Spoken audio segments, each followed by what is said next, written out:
B.V. Narasimha Swami. There is a profound beauty in how the sequence of events unfolded in Bhagavan's life. This was a divine pattern that unraveled itself steadily, and by immersing ourselves in it, we will realize that it is not merely external.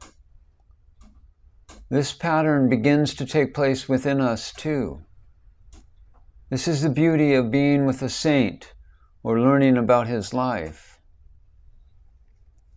Our beloved Bhagavan stayed at Skanda Ashram between 1916 and 1922, during which time serious spiritual seekers started slowly streaming in. It was during this glorious period that Bhagavan, with a single glance of grace, established each one in inner solitude. It was also during this time that Narayana Guru, a great saint of Kerala, visited him. So impressed and ecstatic was he about Bhagavan's exalted state that he summoned two of his disciples and told them, "Both of you should stay here for 6 months and make necessary arrangements for food and accommodation for visiting pilgrims, thus letting thousands visit the Maharshi every day and benefit spiritually. Let Maharshi's greatness be made known in the circles of scholars and earnest seekers by your going to them and speaking to them, thereby spreading Maharshi's glory." Before the act of spreading Bhagavan's glory and message took place, Father Arunachala saw to it that 2 preparatory steps were accomplished. The first step of recognizing Bhagavan's greatness and giving him a name was accomplished by Kavyakanta Ganapati Muni. Arunachala chose the greatest scholar of that time to name the young Brahmin boy as Bhagavan Sri Ramana Maharshi. As the second step, the teachings had to be organized. For this, Bhagavan enunciated the teaching of Who Am I through Shiva Praksam Pillai,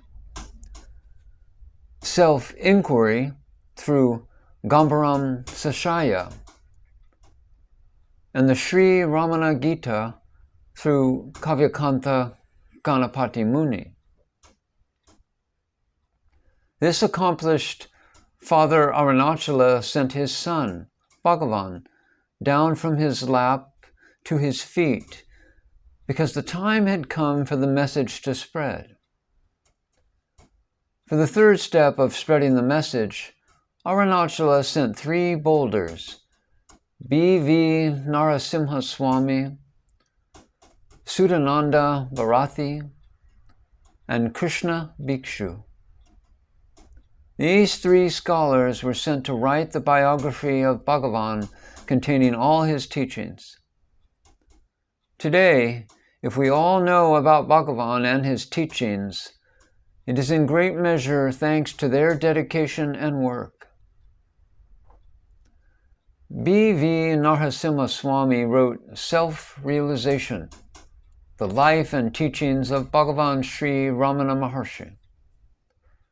This was the first book on Bhagavan's life. B.V. Narasimha Swami, or BVN, was unique because he was the first person to dedicate himself to writing Bhagavan's biography in English. He gathered information that ran into 2,000 pages and skillfully cut it down to a concise and readable form spanning 250 pages. It was published in 1930. It was after reading Self-Realization that Paul Brunton, Krishna Bhikshu, Pranavanda, Swami Madhava Tirtha, Sudananda Bharati, Swami Shivananda, Swami Ramdas, an array of spiritual giants came to Ramana Maharshi. While it is true that it was Paul Brunton's book which made Bhagavan well known in the West, A Search in Secret India, it is a fact that it was BVN's book that drew Brunton to Bhagavan. BVN was a brilliant lawyer in Salem, 90 miles from Arunachala. He was a very famous politician, a great orator and writer, with a razor-sharp intellect that drove straight into the heart of a subject and extracted its truth. It is thanks to his questioning mind that we now have this brilliant book, which attracted an audience of communicators who became the West's gateway to Advaita Vedanta. God's divine play, Leela, however, is unpredictable and a mystery. When he was at the zenith of prosperity, name, and fame, a massive tragedy gave BVN a rude shock. 2 of his children drowned in the well in his very own yard right before his eyes.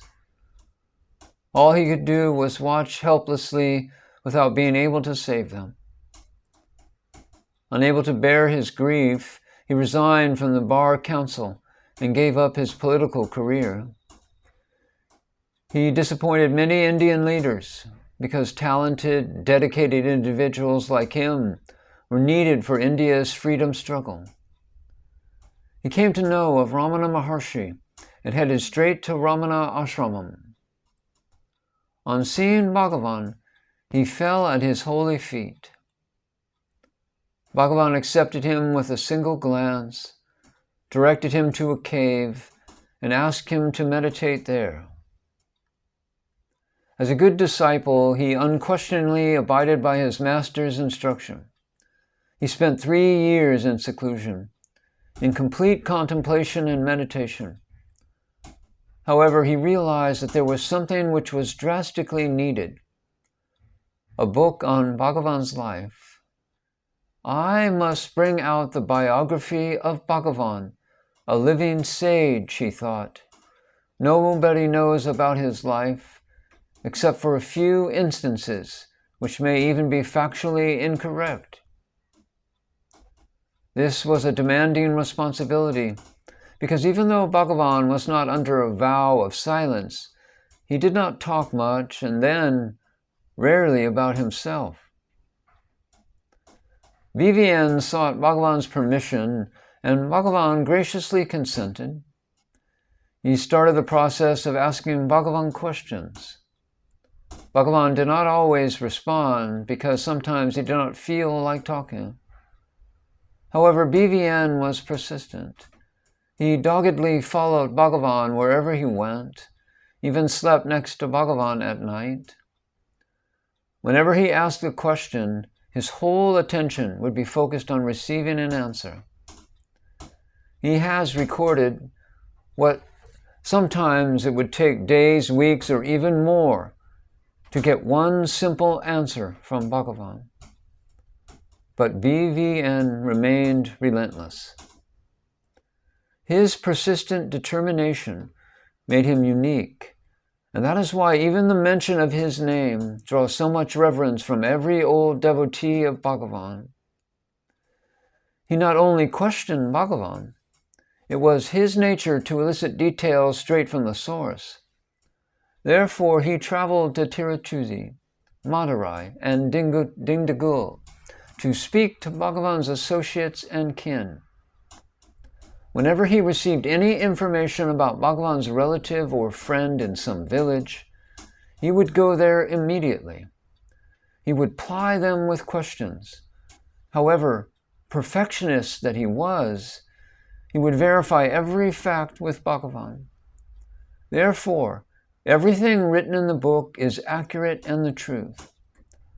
One of the most important things that old devotees told me was that we owe the vivid account of Bhagavan's death experience at Madurai to B.V. Narasimha Swami.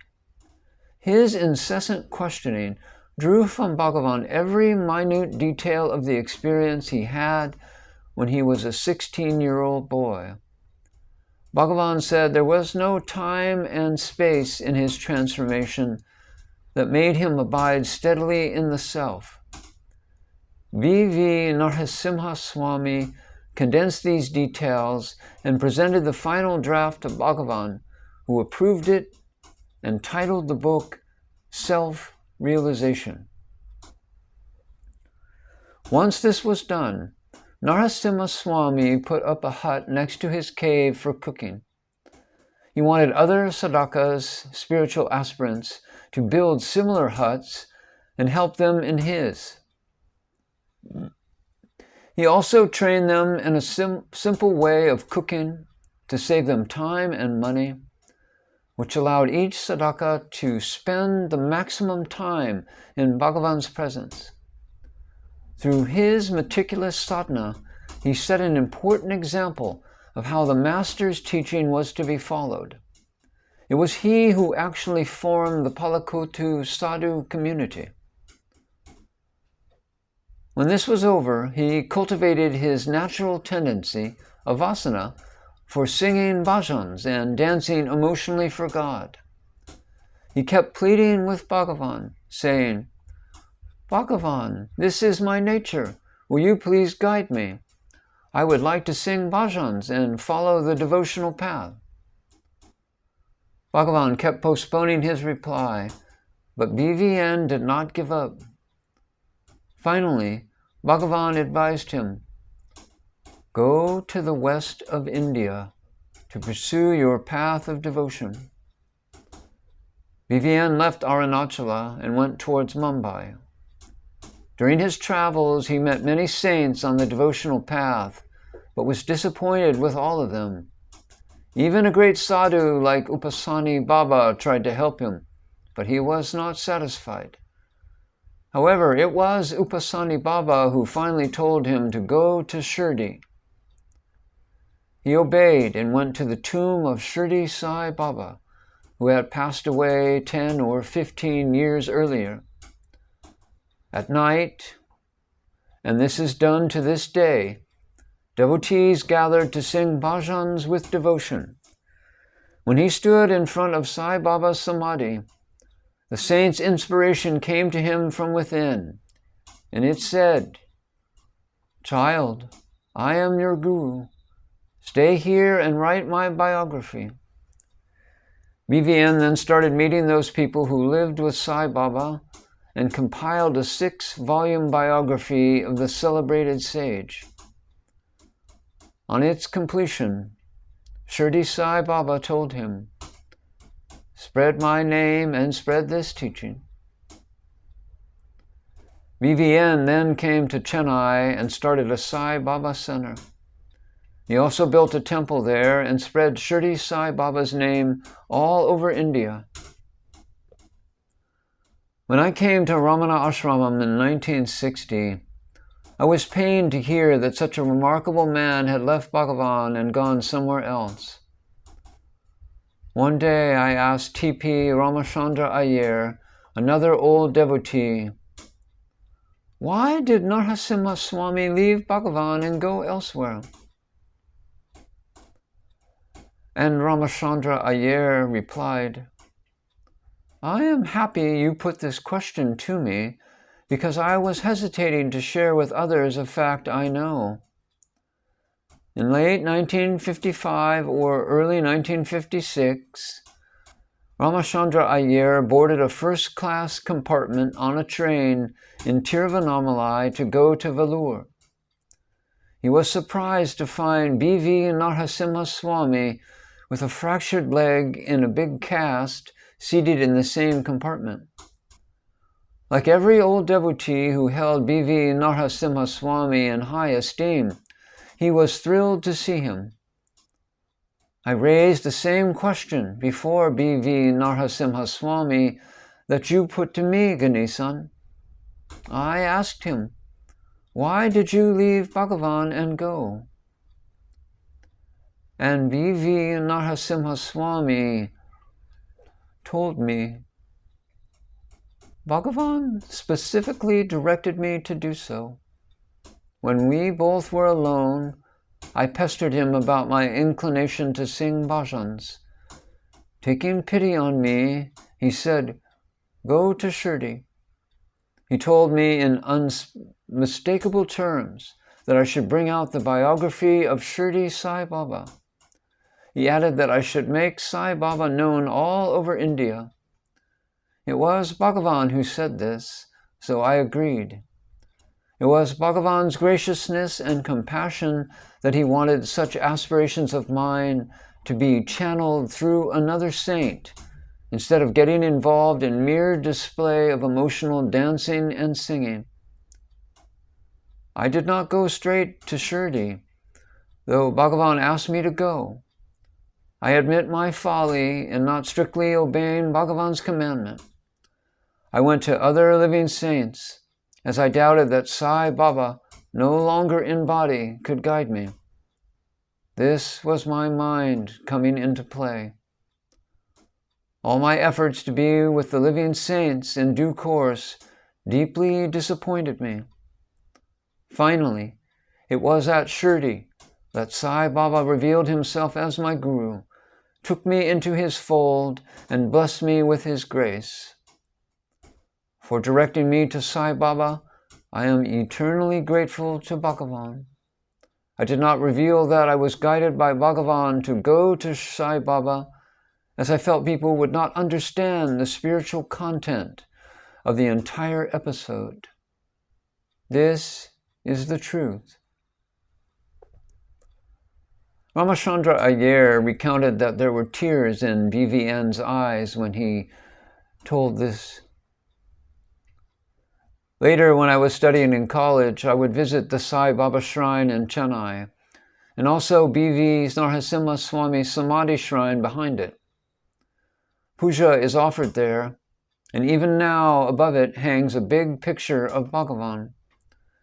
Since it was Bhagavan who directed BV Narasimha Swami to go to Sai Baba, I would prostrate before Sai Baba's shrine, receive his blessings, and then prostrate before BV Narasimha Swami Samadhi, as he was one of the greatest devotees and a superb biographer of Bhagavan.